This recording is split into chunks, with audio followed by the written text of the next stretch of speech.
Question ये है, which of the following diagnostic test would be used to assist a client with acute upper GI bleeding. जो upper GI bleeding है उसको assist करने के लिए कौन सा फॉलोइंग टेस्ट आप काम में लेंगे, कौन सा टेस्ट आप काम में लेंगे। काफी इजी सर, काफी सिंपल सा क्वेश्चन है। पहला ऑप्शन देखिएगा, अपर जीआई सीरीज अपन काम में लेंगे। सेकंड ऑप्शन है बेरियम एक्सरे आप काम में लेंगे। थर्ड ऑप्शन है यहां पर एंडोस्कोपी आप काम में लेंगे। डी ऑप्शन है यहां पर आर्ट्रियोग्राफी आप काम में लेंगे। चलिएगा जल्दी से आंसर दीजिएगा, 2 सेकंड आपको देता हूं, उसके बाद करेक्ट आंसर आपको बताना है। कौन सा डायग्नोस्टिक टेस्ट आप काम में लेंगे अपर जीआई ब्लीडिंग को चेक करने के लिए। अपर जीआई ब्लीडिंग को चेक करने के लिए कौन सा टेस्ट आप काम में लेंगे। क्वेश्चन समझ में आ गया तो फटाफट से आंसर भी आपको बता देना है क्या इसका करेक्ट आंसर होगा।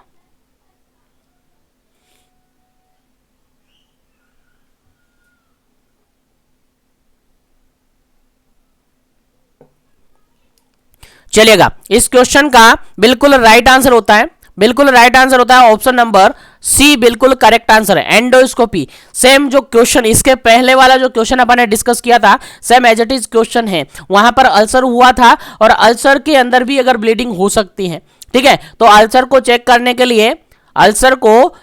के लिए डायग्नोस करने के लिए और अपर सिस्टम से रिगार्डेड बात की जा रही है। अपर जीआई ब्लीडिंग अगर हो रखी है तो उसको चेक करने के लिए आप एंडोस्कोपी काम में लेंगे। क्या काम में लेंगे? एंडोस्कोपी आप काम में लेंगे। याद रखिएगा, भूलना नहीं है। इस क्वेश्चन का जो बिल्कुल करेक्ट आंसर है ऑप्शन नंबर सी, एंडोस्कोपी बिल्कुल करेक्ट आंसर है। एंडोस्कोपी बिल्कुल करेक्ट आंसर है, याद रखिएगा, भूलना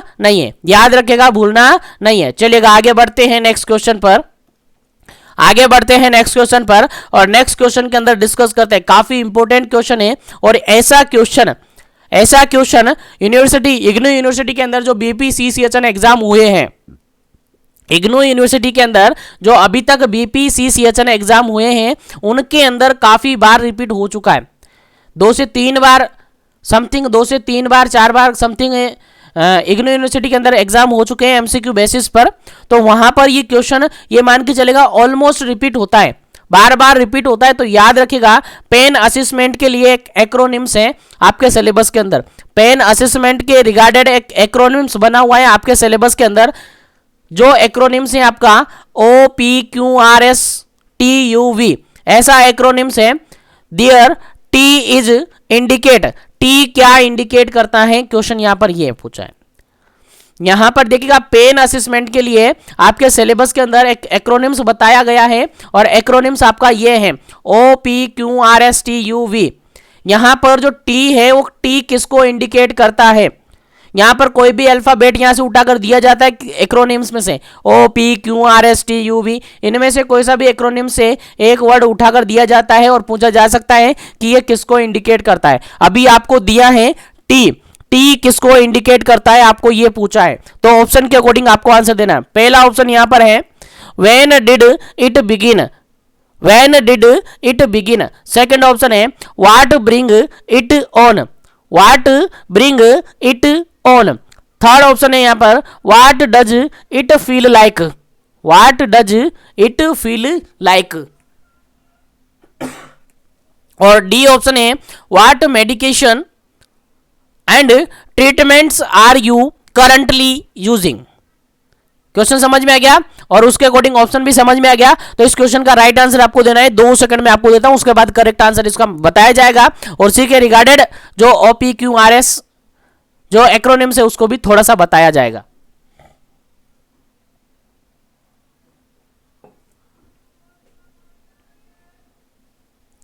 जल्दी कीजिएगा, जल्दी आपको आंसर देना है, कंफ्यूजन बिल्कुल भी नहीं रखना है, जल्दी से अपना आंसर सबमिट करना है। क्या इसका करेक्ट आंसर होगा? चलेगा इस क्वेश्चन का बिल्कुल राइट आंसर हो जाता है। देखिएगा जनरली अपन टी से संबंधित है, टी से रिगार्डेड डायरेक्टली समझ सकते हैं ट्रीटमेंट, इसीलिए इस ऑप्शन इसका बिल्कुल करेक्ट आंसर होता है ऑप्शन नंबर डी। इस क्वेश्चन का जो बिल्कुल करेक्ट आंसर होता है that is option number D, बिल्कुल सही आंसर है। मतलब कि what medication and treatment are you currently using, कौन सी मेडिकेशन और ट्रीटमेंट अभी आप ले रहे हो, टी ये इंडिकेट करता है। ठीक है, याद रखिएगा, भूलना नहीं है। अब थोड़ा सा इस एक्रोनिम्स के बारे में मैं आपको बता दूं, ताकि अगर आपसे एग्जाम में क्वेश्चन आए इससे रिगार्डेड तो आप इजीली समझ सके, इजीली बता सके। चलेगा, इस क्वेश्चन के रिगार्डेड अपन बात करते हैं। सबसे सिंपल सा क्वेश्चन है, यहां पर एक्रोनिम से आपके बाद O P Q R S T, O P Q R S T U, ये एक्रोनिम से। यहां पर अगर अपन बात करें ओ की, यहां पर अगर अपन बात करें ओ की, तो ओ मतलब होता है जनरली ऑनसेट, ओ मतलब जनरली क्या होता है, ऑनसेट होता है। पी की अगर बात करें, तो इसका जनरली मीनिंग होता है प्रोवोकिंग। क्या होता है, प्रोवोकिंग, जनरली इसका मीनिंग होता है प्रोवोकिंग, या फिर इसको अपन कह सकते हैं एंड पैलेटिव इसको जनरली अपन कह सकते हैं। उसके अलावा क्यू की अगर बात करें, क्यू मतलब होता है क्वालिटी, क्यू मतलब जनरली होता है क्वालिटी। आर मतलब जनरली अपन कह सकते हैं रीजन और रेडिएशन जनरली अपन कह सकते हैं, रीजन और रेडिएशन जनरली अपन कह सकते हैं। एस की बात करें, एस मतलब होता है सीवियरिटी, एस मतलब बात होता है सीवियरिटी। और यू की अगर बात करें, एस के बाद सीवियरिटी। टी की अगर बात करें तो टी फोर होता है ट्रीटमेंट, टी फोर होता है ट्रीटमेंट। और यू फोर होता है यहाँ पर अंडरस्टैंड, यू फोर होता है यहाँ पर understand how it impact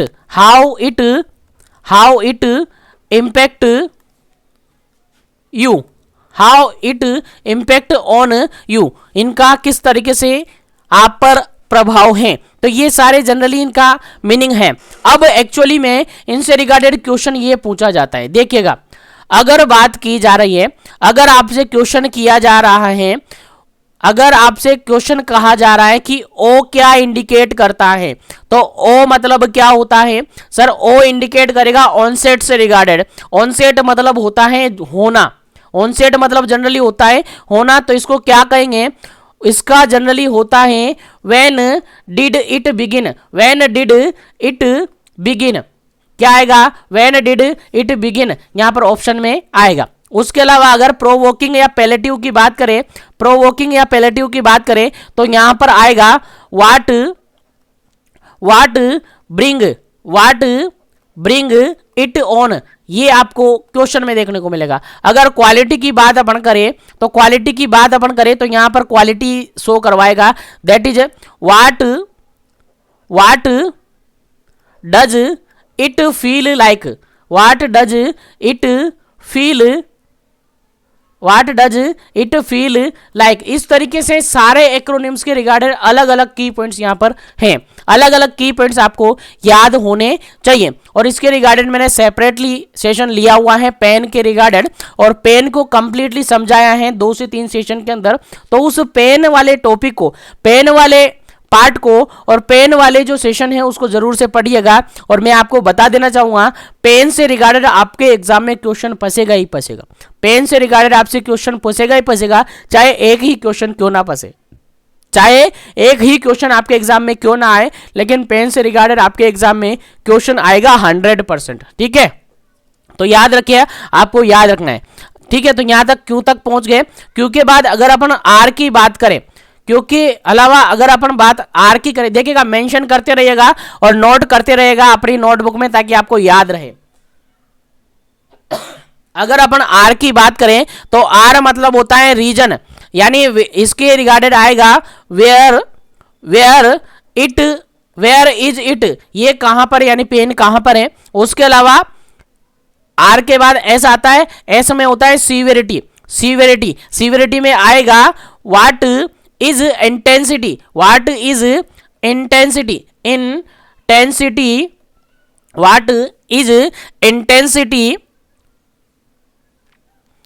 of this symptom, यानी सिम्टम की इंटेंसिटी कितनी है, ये आपसे पूछा जाएगा। ठीक है, उसके अलावा अगर अपन बात करें टी की, तो टी के अंदर आपको बता दिया मैंने, ये आएगा what medication and treatment are you currently use. और लास्ट की बात करें अंडरस्टैंड की, यू की बात करें तो यू के अंदर आपका आएगा what do you believe is cause this symptom, is cause this symptom. इस तरीके से सभी के रिगार्डेड अलग अलग यहाँ पर इंडिकेटर्स आएंगे, अलग अलग इंडिकेटर्स हैं जो कि सेपरेट सेशन के अंदर मैंने समझा रखे हैं।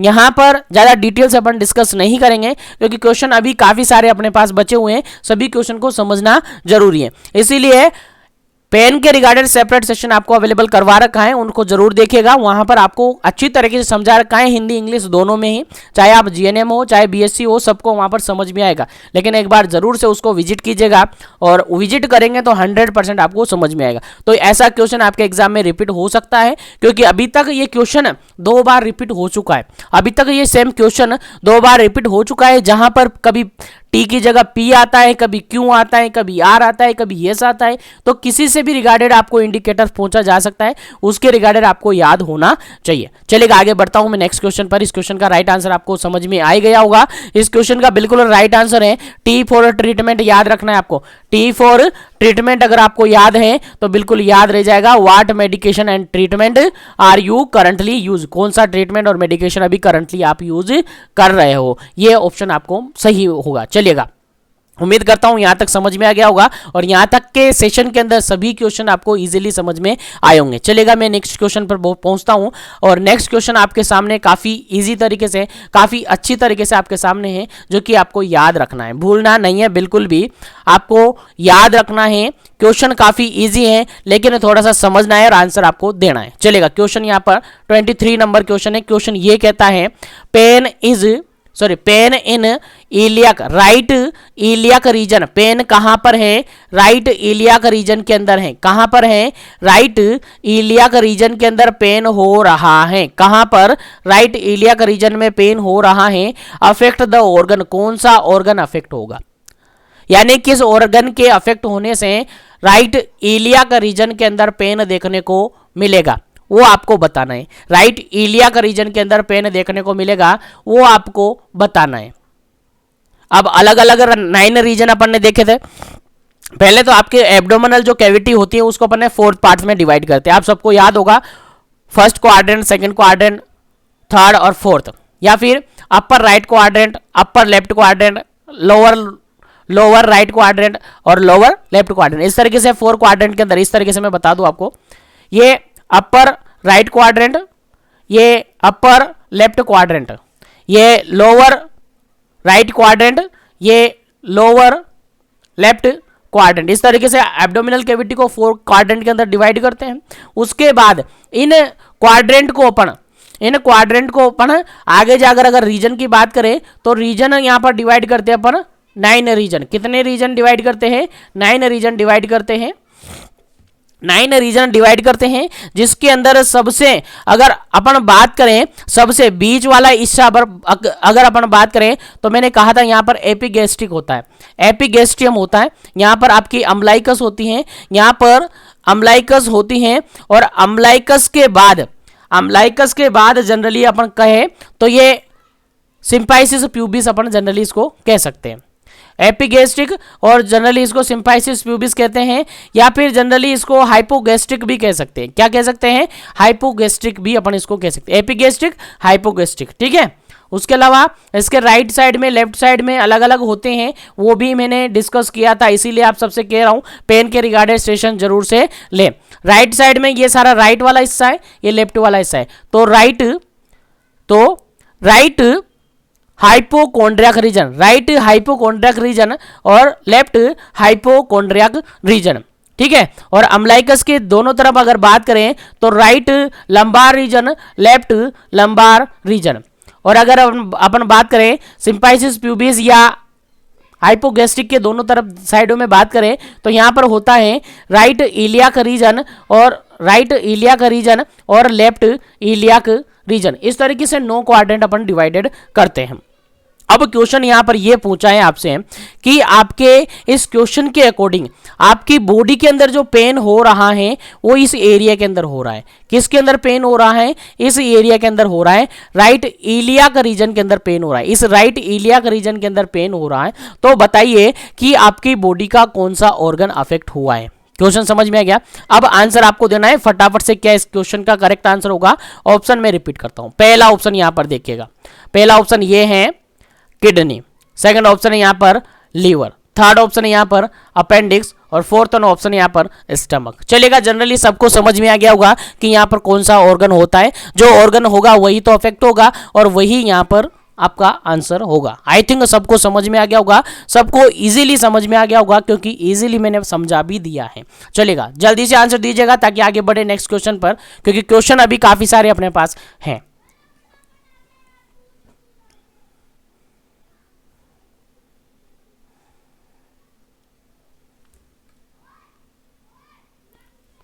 चलेगा, इस क्वेश्चन का जो बिल्कुल करेक्ट आंसर होगा, इस क्वेश्चन का जो बिल्कुल करेक्ट आंसर होगा वो होगा आपका ऑप्शन नंबर सी, बिल्कुल करेक्ट आंसर होगा।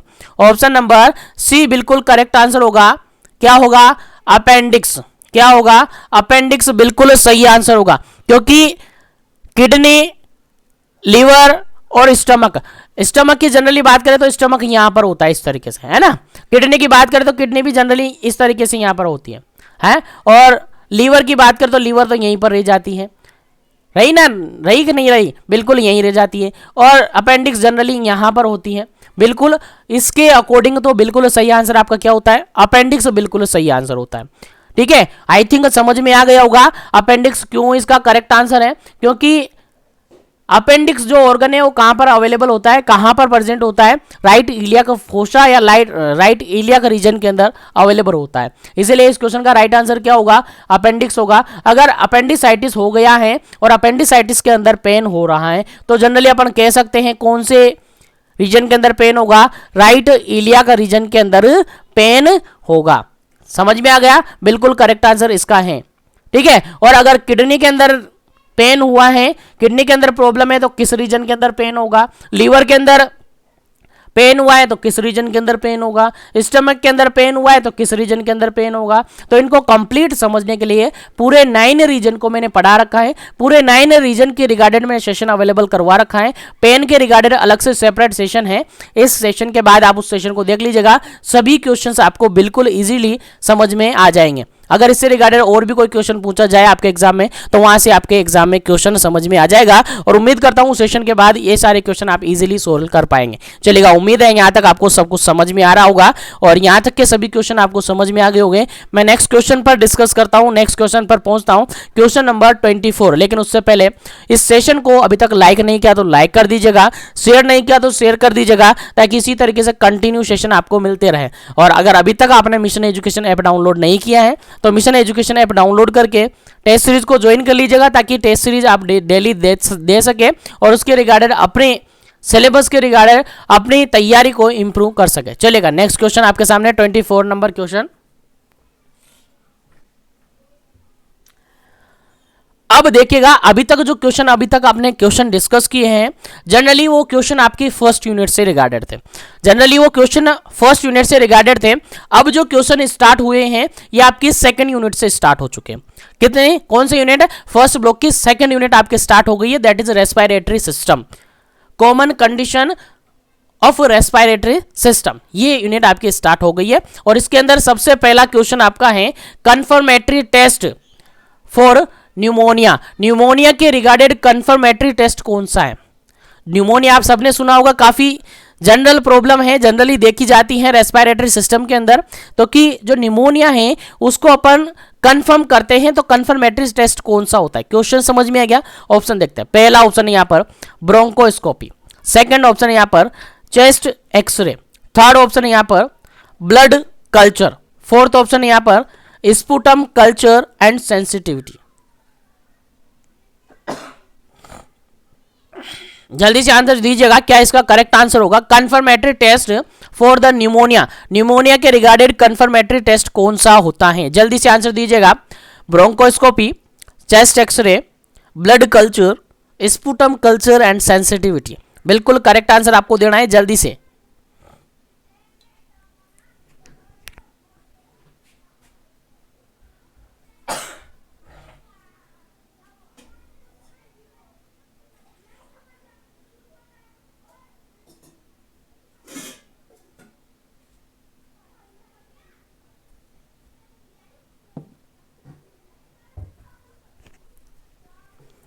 चलेगा। इस क्वेश्चन का बिल्कुल जो राइट आंसर होगा, उम्मीद करता हूं आप सबको समझ में आ गया होगा। और याद रखना है, कंफर्मेटरी टेस्ट फॉर न्यूमोनिया या कंफर्मेटरी टेस्ट ऑफ न्यूमोनिया आपसे क्वेश्चन रिपीट हो सकता है आपके एग्जाम में, काफी इंपोर्टेंट है, इसलिए आपको याद होना चाहिए। इस क्वेश्चन का जो बिल्कुल करेक्ट आंसर है that is option number D, बिल्कुल करेक्ट आंसर है। क्योंकि ब्रोंकोस्कोपी किया जाता है लेकिन जनरली कर सकते हैं, एक्सरे में भी फाइंड आउट हो जाता है, न्यूमोनिया पता चल जाता है, ब्लड कल्चर करवाते हैं तो भी टेस्ट, ये जनरली टेस्ट करवाए जाते हैं। लेकिन अगर कंफर्मेटरी की बात की जाए तो कंफर्म तो स्पुटम कल्चर और सेंसिटिविटी से ही होता है, इसलिए करेक्ट, बिल्कुल करेक्ट आंसर होता है आपका option number D, sputum culture and sensitivity बिल्कुल करेक्ट आंसर है निमोनिया के कंफर्मेटरी टेस्ट के रिगार्डेड। उम्मीद है समझ में आ गया होगा। चलिएगा आगे बढ़ते हैं और नेक्स्ट क्वेश्चन के रिगार्डेड डिस्कस करते हैं। काफी सिंपल सा और काफी इजी क्वेश्चन है, काफी इजी क्वेश्चन है, आपको याद होना चाहिए, समझ में आना चाहिए। चलिएगा नेक्स्ट क्वेश्चन है 25 नंबर क्वेश्चन, काफी जबरदस्त क्वेश्चन है। क्वेश्चन ये कहता है organism responsible for the community acquired pneumonia. Community acquired pneumonia यानी कम्युनिटी के अंदर जनरली जो न्यूमोनिया होता है वो कौन से ऑर्गेनिज्म के थ्रू होता है, यानी पॉजिटिव फैक्टर यहां पर पूछा है कम्युनिटी एक्वायर्ड न्यूमोनिया के रिगार्डेड। तो कम्युनिटी एक्वायर्ड न्यूमोनिया के रिगार्डेड पॉजिटिव ऑर्गेनिज्म कौन सा होता है? पहला नंबर का ऑप्शन देखिएगा, पहला ऑप्शन है गोनोकोकाई, सेकंड ऑप्शन है ई कोलाई, थर्ड ऑप्शन है स्ट्रेप्टोकोकस न्यूमोनाई और फोर्थ ऑप्शन है सीजेला। चलेगा जल्दी से इस क्वेश्चन का राइट आंसर बताइएगा, क्या इस क्वेश्चन का राइट आंसर होगा? क्या गोनोकोकाई होगा, क्या ई कोलाई होगा, क्या स्ट्रेप्टोकोकस न्यूमोनाई होगा, क्या सीजेला होगा? जल्दी से आंसर दीजिएगा, क्या करेक्ट आंसर इस क्वेश्चन का होगा? जल्दी क्वेश्चन कीजिएगा ताकि अपन इसी तरीके से कंटिन्यू क्वेश्चन पढ़ते रहे। जल्दी जल्दी कीजिएगा क्योंकि क्वेश्चन अभी काफी सारे हैं, अभी केवल सेकंड यूनिट पर ही पहुंचे हैं और हमारा टारगेट है थर्ड यूनिट फोर्थ यूनिट तक पहुंचना आज। चलेगा इस क्वेश्चन का बिल्कुल राइट आंसर है ऑप्शन नंबर सी, बिल्कुल करेक्ट आंसर है। ऑप्शन नंबर सी बिल्कुल करेक्ट आंसर है। स्ट्रेप्टोकोकस न्यूमोनिया बिल्कुल सही आंसर है।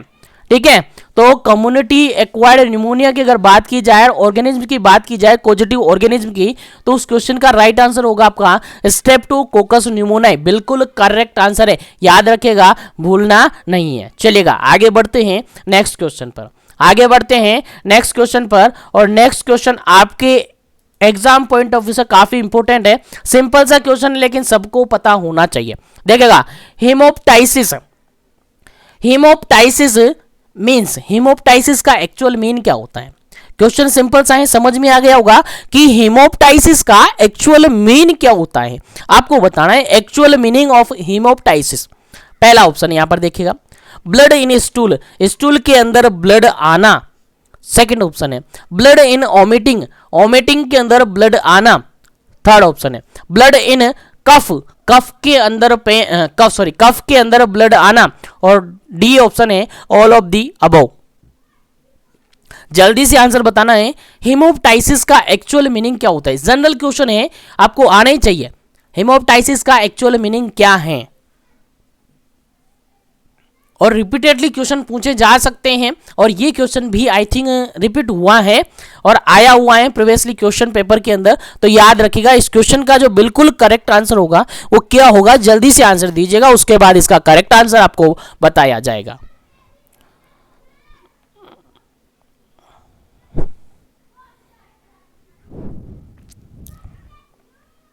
चलिएगा इस क्वेश्चन का जो बिल्कुल करेक्ट आंसर है that is option number C, blood in cough, cough के साथ अगर यानी स्पूटम में अगर ब्लड आता है that is known as haemoptysis. Blood के कफिंग के साथ अगर ब्लड आ रहा है, यानी जैसे आप कफ करने के बाद जो स्पूटम निकल कर आता है उस स्पूटम के साथ अगर ब्लड आता है दैट इज डायरेक्टली अपन कहेंगे कि हेमोप्टाइसिस है।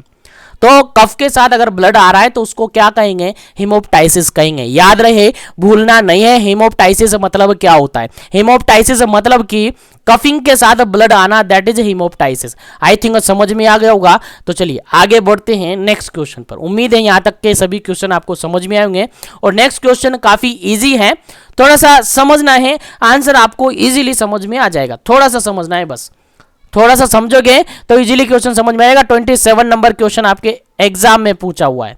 चलेगा। क्वेश्चन यहां पर ये है, इंजेक्शन ऑफ मॉर्फिन, जो मॉर्फिन का अपन इंजेक्शन लगाते हैं वो जनरली किसके लिए लगाते हैं?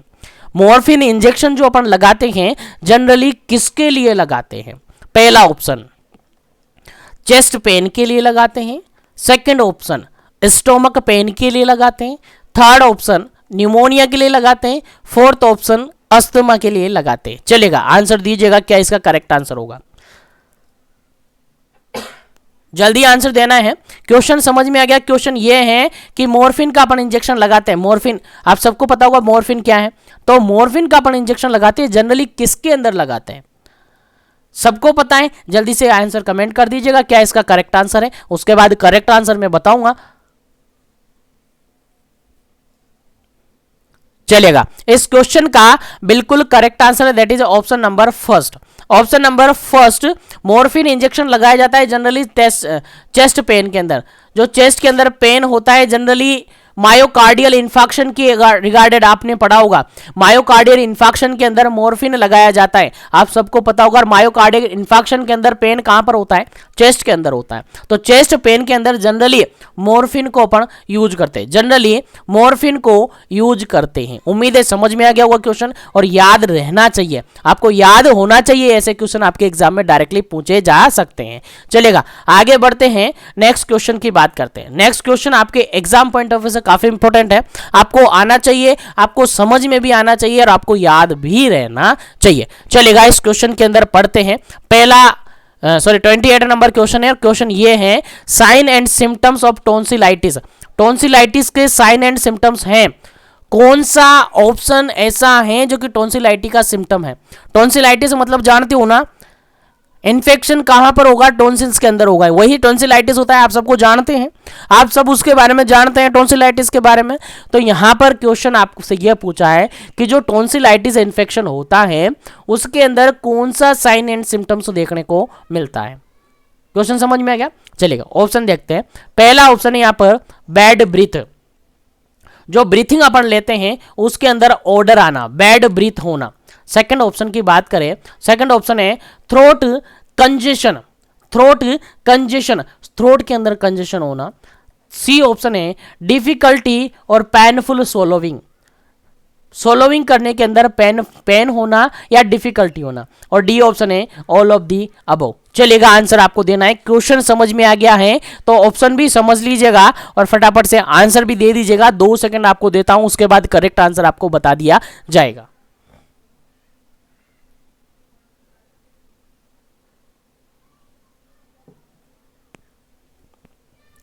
चलिएगा, इस क्वेश्चन का जो बिल्कुल करेक्ट आंसर है, इस क्वेश्चन का 28 नंबर जो क्वेश्चन है इसका बिल्कुल करेक्ट आंसर है, that is option number D.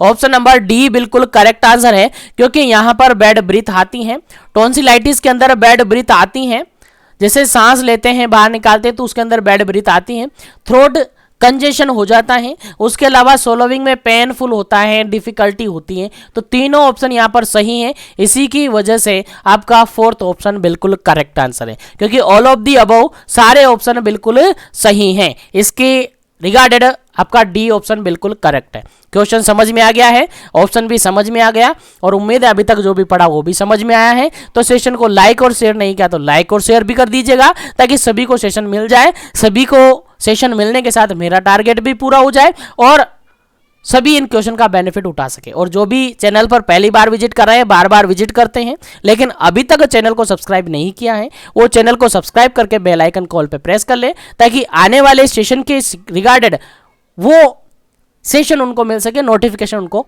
पहुंच सके। चलेगा, नेक्स्ट क्वेश्चन आपके सामने है 29 नंबर क्वेश्चन, काफी जबरदस्त क्वेश्चन है, देखिएगा। Common sign and symptoms of upper respiratory infection, upper respiratory infection के regarded common sign and symptoms कौन सा है?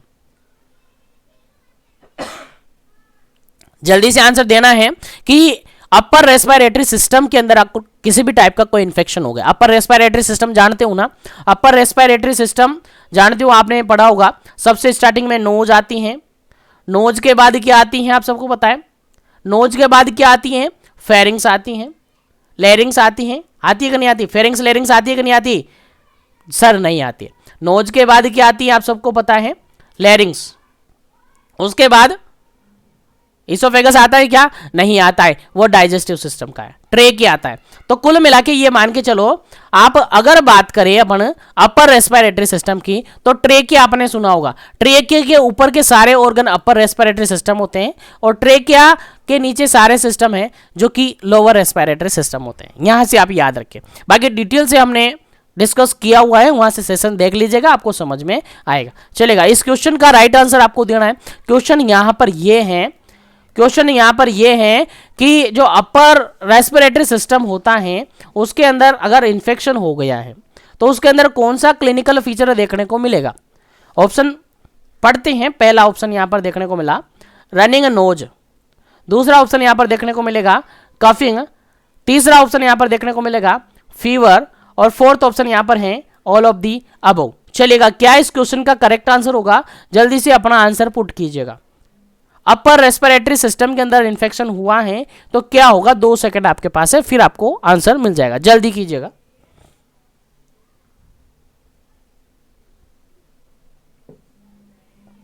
चलेगा, इस क्वेश्चन का बिल्कुल राइट आंसर है option number D, all of the above. क्योंकि अगर रेस्पिरेटरी सिस्टम के अंदर इंफेक्शन हुआ है तो उसके अंदर रनिंग नोज रहेगा, बिल्कुल सही बात है। कफिंग भी होगा, बिल्कुल सही है। और उसके अंदर फीवर भी आएगा, क्योंकि इन्फेक्शन हुआ है तो फीवर भी आना ही आना है, तो फीवर भी उसके अंदर जनरली आएगा। इसी के अकॉर्डिंग इसका राइट आंसर होता है आपका option number D. Option number D बिल्कुल राइट आंसर है। ऑल ऑफ दी अबव, तीनों फीचर अपर रेस्पिरेटरी सिस्टम के अंदर इंफेक्शन होता है तो सो हो सकते हैं, तो याद रखेगा, भूलना नहीं है। चलिएगा, आगे बढ़ते हैं नेक्स्ट क्वेश्चन पर। और नेक्स्ट क्वेश्चन के अंदर काफी जबरदस्त क्वेश्चन है, और ये क्वेश्चन है जो कि बीपीसीसीएचएन के एग्जाम के अंदर रिपीट हुआ है। बीपीसीसीएचएन का जो एग्जाम हुआ है प्रीवियसली इग्नू यूनिवर्सिटी के, वहां ये रिपीट हुआ है, ठीक है। तो याद रखिएगा, काफी इंपॉर्टेंट क्वेश्चन है। क्वेश्चन यहां पर यह कहता है कि about 90% of upper respiratory infection stem from infection of the upper respiratory passes।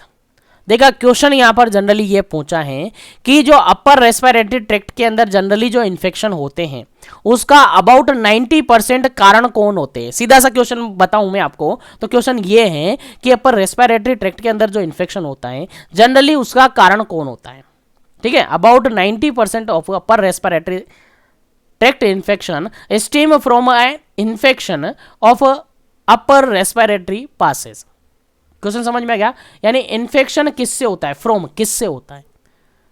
पहला ऑप्शन है बैक्टीरिया से, दूसरा ऑप्शन है वायरस से, तीसरा ऑप्शन है प्रोटोजोआ से, फोर्थ ऑप्शन है यहां पर प्लाज्मोडियम से। चलेगा, आंसर आपको देना है, क्या इसका करेक्ट आंसर होगा, किसके कारण से अपर रेस्पिरेटरी सिस्टम के अंदर इन्फेक्शन होता है। मोस्ट कॉमन कारण पूछा है, कुल मिलाकर यहां पर ये है, यानी अप्रोक्सीमेट 90% केस ऐसे मिलते हैं जिसके अंदर कारण वही होता है। तो वो कौन सा कारण है जो कि अपर रेस्पिरेटरी सिस्टम के अंदर इन्फेक्शन कोज करवाता है।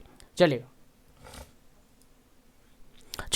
इस क्वेश्चन का जो बिल्कुल करेक्ट आंसर है that is option number B, बिल्कुल सही आंसर है।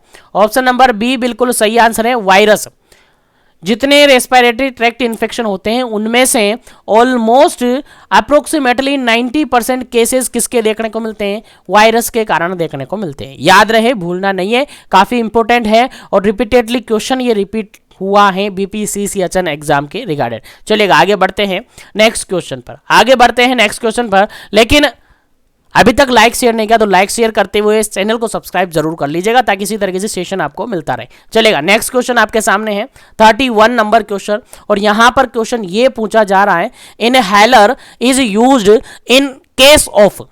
इनहेलर जिसका अपन काम में लेते हैं, इनहेलर को अपन यूज करते हैं, जानते हो इनहेलर, बिल्कुल उसको यूज करते हैं किस केसेस में, किन केसेस में इनहेलर काम में लिया जाता है। पहला ऑप्शन यहां पर जॉन्डिस, दूसरा ऑप्शन यहां पर ब्रोंकियल अस्थमा, तीसरा ऑप्शन यहां पर है ट्यूबरकुलोसिस, और चौथा ऑप्शन यहां पर है रीनल फेलियर। चलिएगा, आंसर आपको देना है, क्या इस क्वेश्चन का करेक्ट आंसर होगा। जल्दी से आंसर देना है, क्या इस क्वेश्चन का करेक्ट आंसर होगा। इनहेलर का यूज कहां पर किया जाता है, क्वेश्चन समझ में आ गया ना, तो आंसर आपको देना है फटाफट से, क्या इस क्वेश्चन का करेक्ट आंसर होगा। जल्दी से आंसर देना है। पहला ऑप्शन है जॉन्डिस, दूसरा ऑप्शन है ब्रोंकियल अस्थमा, तीसरा ऑप्शन है ट्यूबरकुलोसिस, चौथा ऑप्शन है रीनल फेलियर। चलिए इस क्वेश्चन का बिल्कुल जो करेक्ट आंसर है that is second number option bronchial asthma. जो अस्थमिक पेशेंट होता है वो इनहेलर का काम करता है, क्योंकि अस्थमा के अंदर एपिसोड देखने को मिलते हैं। जनरली अस्थमा किस कारण से होते हैं? जनरली अस्थमा किसी स्टिमुलाई के कॉन्टेक्ट में, जैसे कोई पेशेंट है जिसको अस्थमा है, ब्रोंकियल अस्थमा उसको होता है, एपिसोड उसके अंदर आते हैं, तो उसका पर्टिकुलर कोई स्टिमुलाई के रिजल्टेंट उसको अस्थमा होता होगा। यानी कोई भी स्टिमुलाई जैसे उसके कॉन्टेक्ट में आता है जिससे उसको एलर्जी हो, एलर्जिक अस्थमा हो सकता है। ठीक है, तो जैसे ही स्टिमुलाई के कांटेक्ट में आया उसके अंदर एपिसोडिक आता है, एपिसोड आता है तो उसके पास एक पंप लाइक इनहेलर होता है, उसको वो इनहेल करता है। ठीक है, तो याद रखिएगा इनहेलर को जनरली काम में लिया जाता है ब्रोंकियल अस्थमा में। याद रहे, भूलना नहीं चाहिए, क्योंकि ये सारे काम आपको हेल्थ एंड वेलनेस सेंटर पर जब आप पोस्टेड होते हैं तो सब कुछ आपको समझ में आना चाहिए, सब कुछ आपको याद रहना चाहिए। इसीलिए आज आपको ज़्यादा कंफ्यूज नहीं होना है, ज़्यादा परेशान नहीं होना है। आपके एग्जाम में इसी तरीके से सिंपल क्वेश्चन पूछे जाएंगे, लेकिन सिंपल तब होंगे जब आपको याद होंगे, क्योंकि वन लाइनर क्वेश्चन है और वन लाइनर क्वेश्चन एटलीस्ट आपको समझ में आने चाहिए। और उम्मीद करता हूं इसी तरीके से कंटिन्यू अगर आप बने रहे तो सारे क्वेश्चंस आपको समझ में आ जाएंगे, सारे क्वेश्चंस मैं आपको सॉल्व करवा दूंगा। ठीक है, चलिए आगे बढ़ते हैं नेक्स्ट क्वेश्चन पर। यहां तक आपको समझ में आ गया। नेक्स्ट क्वेश्चन पर बढ़ते हैं। नेक्स्ट क्वेश्चन है आपका 32 नंबर क्वेश्चन, 32 नंबर क्वेश्चन है। और क्वेश्चन यहां पर क्या कहता है समझते हैं। क्वेश्चन ये कहता है common triggers for urticaria are. Common triggers for urticaria. Urticaria मतलब जानते हो? कैटारिया मतलब आप जनरली जानते होंगे क्या होता है कैटारिया? क्या होता है जनरली बताइए आप बताइए कैटारिया क्या होता है? कैटारा जल्दी से बताइएगा क्या इसका मीनिंग होता है। जनरल मीनिंग बताना है आपको, उसके बाद करेक्ट आंसर आपको बताया जाएगा। चलेगा, क्वेश्चन समझ में आ गया? क्वेश्चन यहां पर है जो कैटार होता है उसका ट्रिगर यानी कौन करवाता है। कुल मिला के कारण पूछ रहा है यहां पर। जो कैटारिया होता है उसका कारण आपसे पूछ रहा है या उसका रिस्क फैक्टर आपसे पूछ रहा है।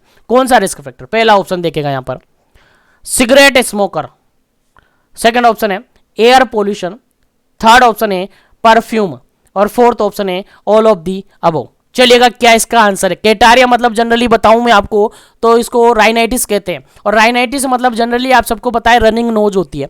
रनिंग नोज राइनाइटिस तो आप सब जानते हैं। एलर्जिक राइनाइटिस हो सकती है या वास्कु मोटार या वैसो मोटार राइनाइटिस हो सकती है। रनिंग नोज जनरली जान सकते हो, याद रखना के लिए। ठीक है, राइनाइटिस होती है। तो राइनाइटिस का कारण क्या होता है समझ में आ गया? बिल्कुल इस क्वेश्चन का जो बिल्कुल करेक्ट आंसर होगा, इस क्वेश्चन का बिल्कुल करेक्ट आंसर होगा that is option number D होगा। ऑप्शन नंबर डी इसका करेक्ट आंसर होगा, क्योंकि जो राइनाइटिस है वो स्मोकिंग यानी स्मोक करके भी होती है, यानी स्मोक करने से भी हो सकती है। उसके अलावा अगर एयर पोल्यूशन है आपके सराउंडिंग एरिया में तो उसके कारण से भी हो सकती है। अगर आप परफ्यूम आप काम में ले रहे हो तो किसी पर्सन को परफ्यूम से एलर्जिक भी हो सकती है, तो एलर्जिक के कारण से भी आपको कैटारिया यानी राइनाइटिस देखने को मिल सकती है। इसीलिए इस क्वेश्चन का बिल्कुल जो करेक्ट आंसर है दैट इज डी ऑप्शन बिल्कुल करेक्ट आंसर है। डी ऑप्शन बिल्कुल करेक्ट आंसर है, ऑल ऑफ दीज बिल्कुल करेक्ट आंसर है। ठीक है, तो याद रखिएगा यहां पर सिगरेट के कारण से हो सकता है, एयर पोल्यूशन के कारण हो सकता है, परफ्यूम के कारण हो सकता है, इसलिए ऑल ऑफ दीज बिल्कुल करेक्ट आंसर है। चलेगा आगे बढ़ते हैं नेक्स्ट क्वेश्चन पर। आगे बढ़ते हैं नेक्स्ट क्वेश्चन पर। नेक्स्ट क्वेश्चन है 32 number question, sorry 33 number question है। और 33 नंबर क्वेश्चन काफी इजी है, काफी समझदार क्वेश्चन है। बस आपको थोड़ा सा समझदार बनना है और आंसर बता देना है। चलेगा, क्वेश्चन यहां पर यह है assessment of patient with catarrh यानी राइनाइटिस, है ना, for possible sign and symptoms except. देखिएगा एक्सेप्ट करके यहां पर पूछा है आपसे।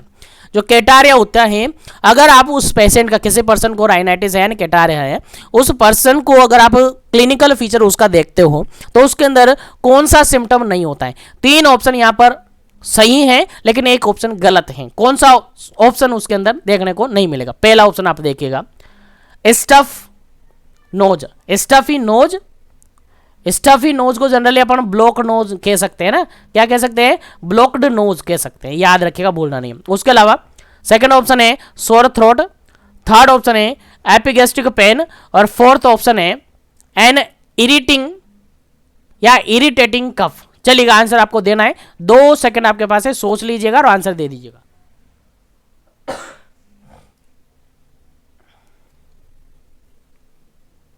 कौन सा ऑप्शन यहां पर गलत है? चलिएगा, समझ में आ गया होगा। बिल्कुल इस क्वेश्चन का बिल्कुल राइट आंसर है, that is option number C, बिल्कुल करेक्ट आंसर है। क्योंकि कैटारिया यानी राइनाइटिस के अंदर generally stuffy nose, block nose देखने को मिलती है, ब्लॉक नोज देखने को मिलती है, यानी नोज ब्लॉक हो जाती है।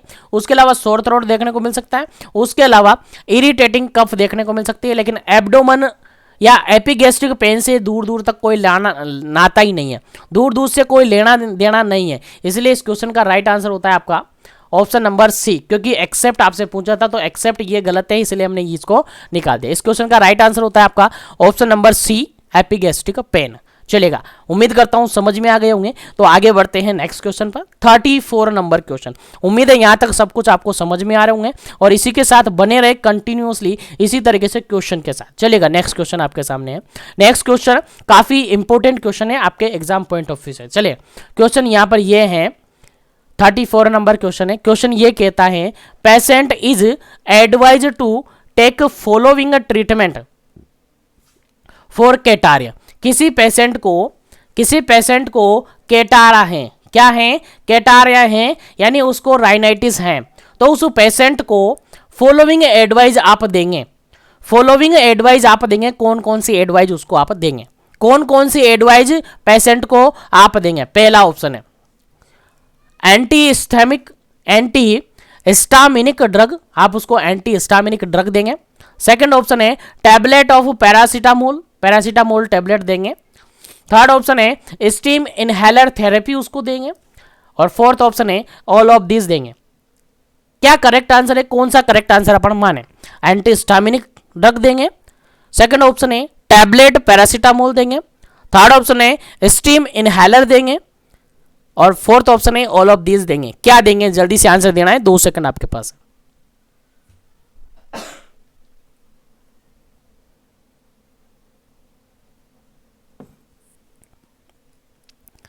चलेगा, इस क्वेश्चन का जो बिल्कुल करेक्ट आंसर होगा वो होगा आपका ऑप्शन नंबर डी, बिल्कुल करेक्ट आंसर होगा। ऑप्शन नंबर डी बिल्कुल करेक्ट आंसर होगा। क्यों होगा? क्योंकि एंटाहिस्टामिनिक देंगे, क्योंकि एलर्जिक रिएक्शन के कारण से भी आपका कैटारिया यानी राइनाइटिस हो सकती है। तो एलर्जी से मैनेज करने के लिए आप एंटाहिस्टामिनिक ड्रग देंगे। पैरासीटामोल टेबलेट देंगे क्योंकि उसके अंदर फीवर भी हो सकता है, ठीक है, ये देंगे। उसके अलावा स्टीम इनहेलेशन देंगे क्योंकि उसके अंदर ब्लॉक्ड नोज देखने को मिलेगी, ब्लॉक्ड नोज है, इसीलिए उसके अंदर क्या करेंगे, स्टीम इनहेलेशन भी दे सकते हैं। तो तीनों ऑप्शन बिल्कुल करेक्ट हैं। तो इस क्वेश्चन का राइट आंसर हो जाता है आपका option number 4, all of these, बिल्कुल करेक्ट आंसर है। चलिएगा, आगे बढ़ते हैं नेक्स्ट क्वेश्चन पर। उम्मीद करते हैं क्वेश्चन समझ में आ रहे होंगे। तो सेशन को लाइक और शेयर करते रहिए ताकि सभी तक सेशन पहुंचे, और सभी इन सेशन का बेनिफिट ले सके। चलेगा, नेक्स्ट क्वेश्चन डिस्कस करते हैं। नेक्स्ट क्वेश्चन आपके सामने 35 नंबर क्वेश्चन है और काफी जबरदस्त क्वेश्चन है। देखिएगा, acute sinusitis is caused by all except, देखिएगा, acute sinusitis is caused by, acute sinusitis cause की जाती हैं, यानी जो साइनोसाइटिस होती हैं वो कोज हो सकती है, यानी इन्फेक्शन ऑफ किसका, साइनस का, साइनसेस जो होती हैं उनके अंदर इन्फेक्शन होता है, उसको क्या कहते हैं, साइनोसाइटिस कहते हैं। यानी फॉलोइंग ऑप्शन साइनोसाइटिस के कोजेज हैं, लेकिन एक को छोड़कर एक्सेप्ट निकालना है यहाँ पे, यानी कि 4 ऑप्शन में से 3 ऑप्शन आपके साइनोसाइटिस के ऑप्शन हैं, यानी साइनोसाइटिस के कोजेज हैं, लेकिन एक ऑप्शन है जो कि साइनोसाइटिस का कोजेज नहीं है। तो कौन सा नहीं है वो आपको ढूंढना है। पहला ऑप्शन देखिएगा, आफ्टर अ कोल्ड और फ्लू, सेकेंड ऑप्शन है through dental infection, third option है नेजल एलर्जी, और फोर्थ ऑप्शन है टॉन्सिलाइटिस। चलेगा, क्या इस क्वेश्चन क्या करेक्ट आंसर होगा इस क्वेश्चन का, जल्दी से आपको आंसर देना है। पहला ऑप्शन है यहां पर आफ्टर कोल्ड और फ्लू, सेकेंड ऑप्शन है through dental infection, third option है नेजल एलर्जी, फोर्थ ऑप्शन है टॉन्सिलाइटिस। जल्दी से आंसर दे देना, क्या करेक्ट आंसर है, 2 सेकंड आपके पास है। चलेगा, इस क्वेश्चन का बिल्कुल करेक्ट आंसर है that is option number D, tonsillitis बिल्कुल गलत है इसके रिगार्डेड। साइनोसाइटिस के रिगार्डेड पहला जो ऑप्शन है आफ्टर अ कोल्ड और फ्लू, इसके कारण से भी साइनोसाइटिस हो सकता है। उसके अलावा डेंटल इन्फेक्शन है तो उसके कारण से भी साइनोसाइटिस हो सकता है, और नेजल एलर्जी के कारण से भी साइनोसाइटिस हो सकता है। लेकिन टॉन्सिलाइटिस के रिगार्डेड साइनोसाइटिस नहीं होता है, टॉन्सिलाइटिस से साइनोसाइटिस नहीं होता है, इसलिए ये ऑप्शन गलत है। और इस क्वेश्चन का राइट आंसर भी क्या हो जाता है, टॉन्सिलाइटिस होता है, डी ऑप्शन करेक्ट हो जाता है, क्योंकि हमें एक्सेप्ट निकालना था। उम्मीद करता हूं समझ में आ गया होगा। चलिए आगे बढ़ते हैं नेक्स्ट क्वेश्चन पर, आगे बढ़ते हैं नेक्स्ट क्वेश्चन पर। लेकिन मिशन एजुकेशन ऐप को डाउनलोड नहीं किया तो कर लीजिएगा, क्योंकि अभी 5 बजने दो, 5 बजे डेली आपको सेशन मिलेगा, सॉरी डेली आपको वहां पर टेस्ट मिलेगा, ठीक है, डेली वहां पर आपको टेस्ट मिलेगा। आज भी टेस्ट था और उम्मीद है आप सब टेस्ट दे लिए होंगे, जो भी एज अ वहां पर ज्वाइन हो गए हैं तो उन्होंने टेस्ट दे लिया होगा। और कल का जो परफॉर्मेंस था वो मैंने आपको बता ही दिया है, और आज का जो परफॉर्मेंस रहेगा उसको मैं कल के सेशन के अंदर आपको बताऊंगा कि कौन अच्छी तरीके से पढ़ाई कर रहा है, कौन अच्छी तरीके से टेस्ट का एंजॉय ले रहा है और उसमें इंप्रूवमेंट ला रहा है। चलेगा, नेक्स्ट क्वेश्चन आपके सामने है, नेक्स्ट क्वेश्चन आपके सामने है, साइनस इज साइनोसाइटिस। देखिएगा, साइनोसाइटिस मतलब infection in sinus, infection in sinus. अब यहां पर क्वेश्चन ये पूछा है कि साइनस इज, साइनस क्या होता है, साइनस क्या होता है, ये क्वेश्चन आपसे पूछा है, तो आंसर आपको देना है। पहला ऑप्शन यहां पर है साइनस आर कैविटीज, क्या कैविटी है। सेकंड ऑप्शन है chamber containing the vitreous humour in eyes, chamber जिसमें कंटेनिंग होती है vitreous humour in I, eyes के अंदर। थर्ड ऑप्शन है chamber producing a way. D option है ऑल ऑफ दी अबव। अब बताइए क्या है साइनस।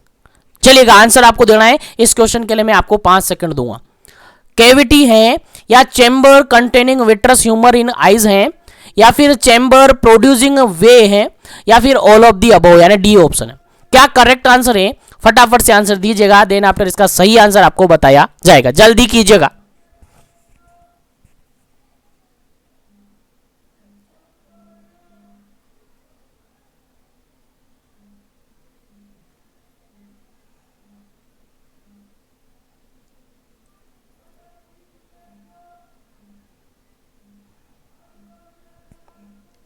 चलेगा, बढ़ते हैं। इस क्वेश्चन का बिल्कुल राइट आंसर है ऑप्शन नंबर, इस क्वेश्चन का बिल्कुल राइट आंसर है ऑप्शन नंबर ए, बिल्कुल राइट आंसर है कैविटी। साइनस क्या है, कैविटी है। साइनसेस आर 4 पेयर्ड कैविटी, क्या है, 4 पेयर्ड कैविटी हैं, 4 पेयर्ड कैविटी हैं साइनस, याद रखिएगा। और पेयर्ड कैविटी मतलब क्या होता है, स्पेस होता है, यानी खाली जगह होती है, जनरली खाली जगह होती है।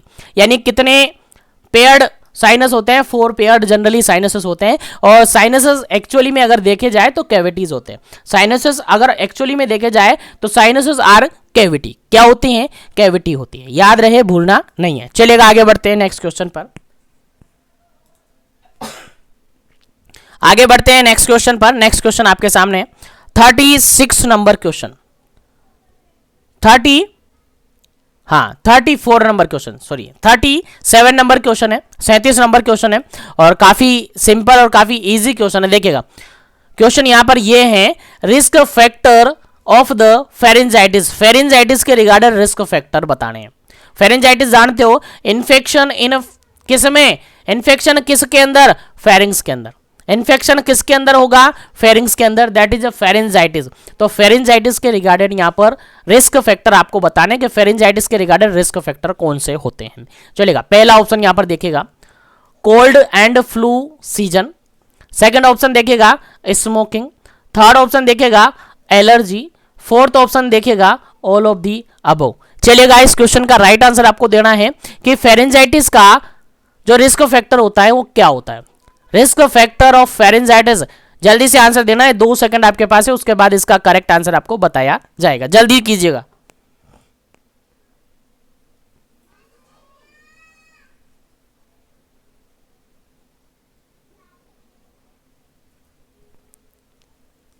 चलेगा।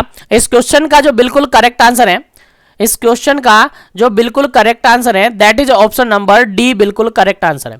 फेरेंजाइटिस का कारण पहला ऑप्शन देखिएगा, कोल्ड और फ्लू सीजन, कोल्ड और फ्लू सीजन के कारण से फेरेंजाइटिस हो सकता है, स्मोकिंग के कारण से हो सकता है, और एलर्जी के कारण से हो सकता है। उसी के अकॉर्डिंग अगर अपन देखें तो डी ऑप्शन बिल्कुल करेक्ट आंसर है, क्योंकि तीनों ऑप्शन यहाँ पर सही हैं। इसे ऑल ऑफ दी बिल्कुल सही आंसर यहाँ पर हो जाते हैं। ठीक है, याद रखिएगा जहां भी क्वेश्चन में ऑल ऑफ दीज आ रहे हैं वो क्लिनिकल फीचर और वो क्लिनिकल रिस्क फैक्टर और वो क्लिनिकल कोजेज आपको याद रखने हैं, वहां से रिगार्डेड आपके एग्जाम में क्वेश्चन पूछा जाएगा। ठीक है, तो नोट करते रहिएगा, और नोट नहीं कर पा रहे हो तो स्क्रीनशॉट ले लीजिएगा ताकि आपको ये सारी जानकारी याद रहे। चलिएगा आगे बढ़ते हैं नेक्स्ट क्वेश्चन पर। नेक्स्ट क्वेश्चन आपके सामने है, 38 नंबर क्वेश्चन है, काफी जबरदस्त क्वेश्चन है, देखिएगा। Common sign and symptoms with acute pharyngitis, acute pharyngitis के regarded common sign and symptoms क्या है, एक्यूट फेरेंजाइटिस के regarded common sign and symptoms क्या है वो आपसे पूछे। जल्दी से आंसर देना है, फिर करेक्ट आंसर मैं आपको बताऊंगा। पहला ऑप्शन यहां पर देखिएगा सोर थ्रोट, सेकंड ऑप्शन यहां पर है फीवर, थर्ड ऑप्शन यहां पर है हेडेक, और फोर्थ ऑप्शन यहां पर है ऑल ऑफ दी अबव। जल्दी से आंसर देना है, 2 सेकंड आपके पास है।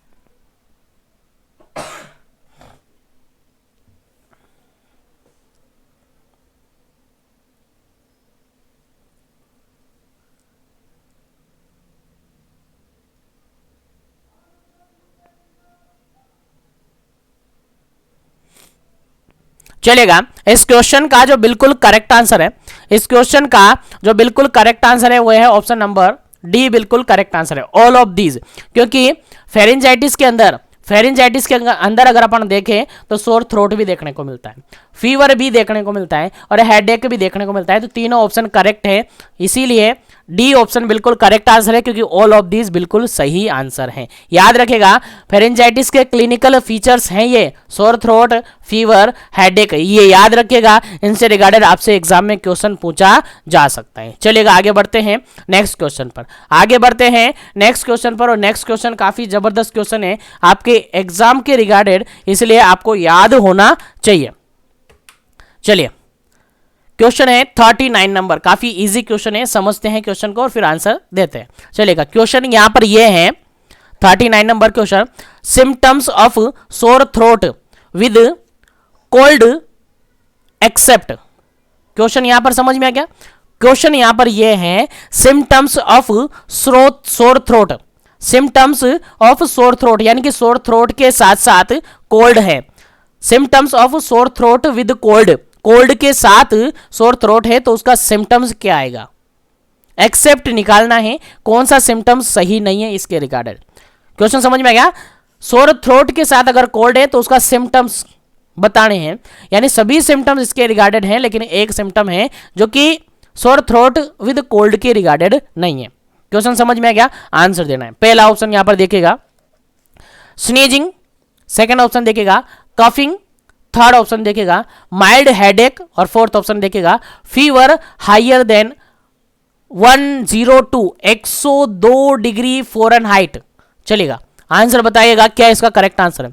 क्वेश्चन समझ में आ गया ना? Symptoms of sore throat with cold, cold के साथ अगर सोर थ्रोट है तो उसका सिम्टम्स है, लेकिन एक ऐसा सिम्टम यहां पर फॉलोइंग ऑप्शन में दिया हुआ है जो कि सोर थ्रोट विद कोल्ड का ऑप्शन नहीं होता है। जल्दी से आंसर दीजिएगा क्या इसका करेक्ट आंसर होगा।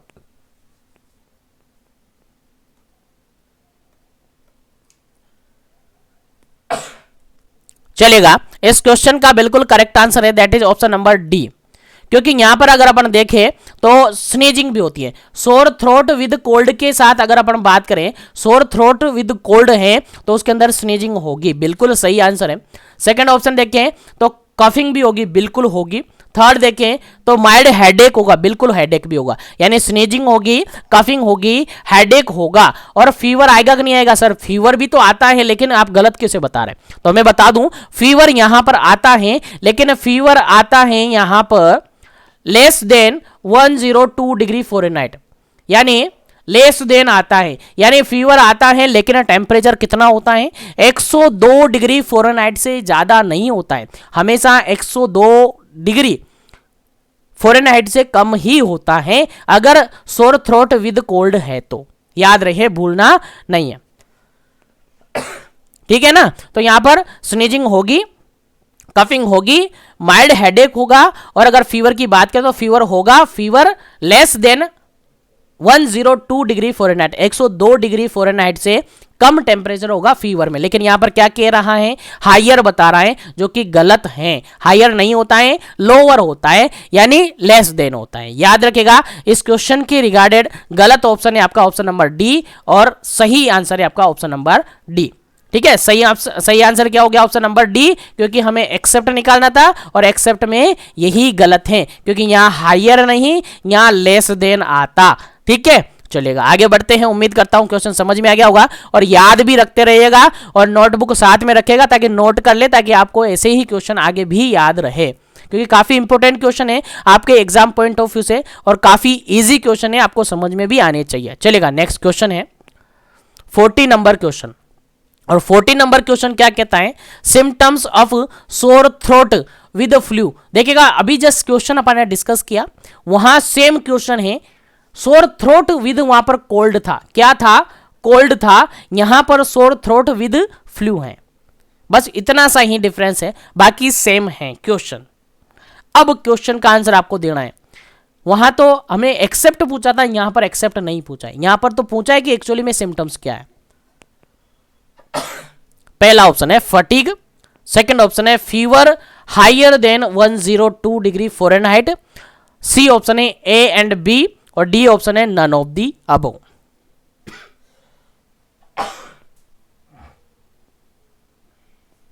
तो जल्दी से इस क्वेश्चन का आंसर दीजिएगा, और उम्मीद है क्वेश्चन समझ में आ गया होगा, आंसर भी आपको समझ में आएगा, तो जल्दी से कमेंट कर दीजिएगा। 2 सेकंड आपको देता हूं, फिर राइट आंसर आपको बता दिया जाएगा।